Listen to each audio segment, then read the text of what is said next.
عمران خان دوبارہ وزیر اعظم بننے والے ہیں، جس نے نہ صرف پی ڈی ایم کی نیندیں حرام کر کے رکھ دی ہیں بلکہ پاکستان میں موجود بیرونی سفارت خانے بھی ہل کر رہ گئے ہیں۔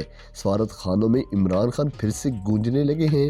عمران خان دوبارہ عروج پانے والے ہیں اور کرپٹ عناصر سمیت تمام غداران وطن کا صفایا کر دیا جائے گا۔ نون لیگ اور اتحادی جماعتوں نے جو زخم پاکستان اور عمران خان کو پچھلے 8 ماہ میں دیے تھے، ان تمام زخموں کا بدلہ لینے کا وقت آن پہنچا ہے۔ عمران خان نے پہلا وار جب پنجاب میں کیا تو ان کی کامیابی کی گونج تمام انٹرنیشنل سفارت خانوں میں سنائی دی۔ نئی اسٹیبلشمنٹ بھی عمران خان کا ساتھ دینے پر مجبور ہو گئی۔ ملٹری اسٹیبلشمنٹ سے لے کر سول اسٹیبلشمنٹ تک تمام لوگ عمران خان کو منانے پر لگے ہوئے ہیں، کیونکہ ان کو معلوم ہو چکا ہے کہ اب عمران خان دوبارہ آ رہے ہیں۔ پوری قوم نے انہیں دوبارہ وزیر اعظم بنانے کی ٹھان لی ہے اور اب کی بار عمران خان پہلی کی طرح مجبور وزیر اعظم نہیں ہوں گے۔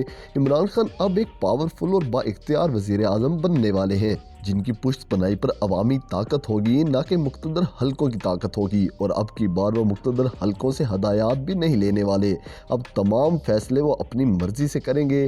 عمران خان کی حکمت عملی اور عقل مندانہ فیصلوں نے صحافی بریگیڈ کو بھی عمران خان کی تعریف کرنے پر مجبور کر دیا۔ پہلے جو کہتے تھے کہ عمران خان مقبول ترین لیڈر نہیں ہے، اب وہی کہتے پھر رہے ہیں کہ عمران خان عوام کا جنون بن چکے ہیں اور اس جنون کو کوئی شکست نہیں دے سکتا۔ عمران خان کا ڈر اور خوف صرف پاکستان میں نہیں بڑھ رہا بلکہ بیرونی دنیا میں بھی خبریں گردش کر رہی ہیں۔ ذرائع کے مطابق حکومت میں موجود اتحادی جماعتوں نے پاکستان میں موجود بیرون ملک کے سفارت خانوں میں پراپوگینڈا کیا کہ عمران خان ختم ہو گیا، وہ فارغ ہے۔ اس پر ریڈ لائن لگا دی گئی ہے کیونکہ وہ امریکہ کے خلاف باتیں کرتے ہیں، اب ان کے ہاتھ میں کچھ نہیں آئے گا، لہٰذا ان کے ساتھ تعلقات استوار نہ کیے جائیں۔ لیکن سفارتی حلقوں نے ان تمام باتوں کو نظر انداز کرتے ہوئے عمران خان کی مقبولیت کو تسلیم کیا۔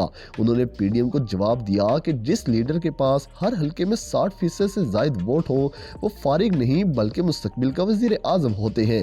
اسی وجہ سے سفارتکار اب تک عمران خان سے جڑے ہوئے ہیں۔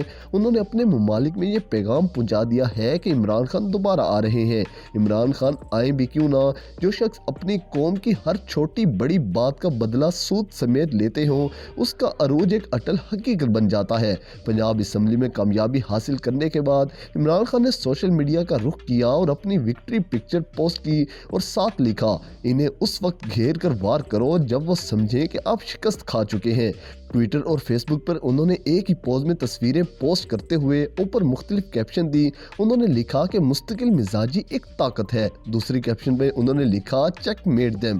انہوں نے معنی خیز جملوں کے ساتھ ایک مخصوص پوز میں تصویر پوسٹ کرتے ہوئے سلمان شہباز سے 2019 کا بدلہ بھی لے لیا۔ 2019 میں سلمان شہباز نے شہباز شریف کی تصویر لگا کر لکھا تھا دی گیم چینجر۔ تصویر میں شہباز شریف صاحب کرسی سے ٹیک لگا کر مسکرا رہے ہوتے ہیں اور اب عمران خان نے اسی طرز پر تصویر بنا کر سوشل میڈیا پر جواب دے دیا کہ جیت اسے کہتے ہیں۔ ایک بات تو واضح ہو گئی کہ عمران خان اگلے وزیر اعظم ہیں اور نئی اسٹیبلشمنٹ بھی ان کے ساتھ ہے اور عوام تو ہمیشہ ان کے ساتھ ہے۔